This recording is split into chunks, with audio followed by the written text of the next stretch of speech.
আসসালামু আলাইকুম, কেমন আছেন সবাই? আশা করি সবাই ভালো আছেন। এই তো দেখতে পাচ্ছেন আমি ভেড়াগুলোকে চড়াই নিয়ে আসছি খাওয়ানোর জন্য।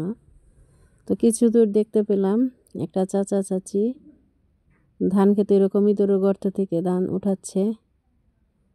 তো এরকম ধান উঠাতে দেখলে ছোটোবেলার কিছু স্মৃতি মনে পড়ে গেল। এরকম আমরা ছোট থাকতে এরকম ধান খেতে মানে কৃষকেরা ধান নিয়ে গেলে তারপর এরকম ছোট ছোট শাবল দিয়ে কি পাচন দিয়ে এরকম করে ধান বের করার চেষ্টা করতাম আমরাও।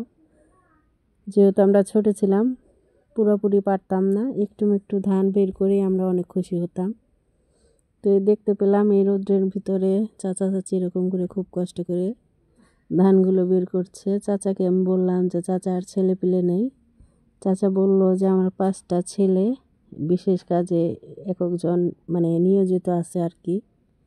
তো চাচাকে বললাম যে আপনার এই ধানগুলো আমি একটু ভিডিও করি। চাচা প্রথমে আপত্তি জানালো, পরে বলল যে ঠিক আছে মা, ওঠাও, আমার মুখটা জানি না ওঠে, আমার ছেলেরা দেখে ফেলবো, মানে বকা দিব আর কি। এই চাচা অবসর টাইমে চালটার আচার বিক্রি করে, আর ধানের এই সিজনে এরকম ইঁদুরের গর্ত থেকে ধানগুলো কষ্ট করে উঠিয়ে নেয়। তো এরকম ভিডিও করছিলাম, প্রায় 1 বস্তার মতো ধানগুলো ইঁদুরের গর্ত থেকে উঠাচ্ছিল।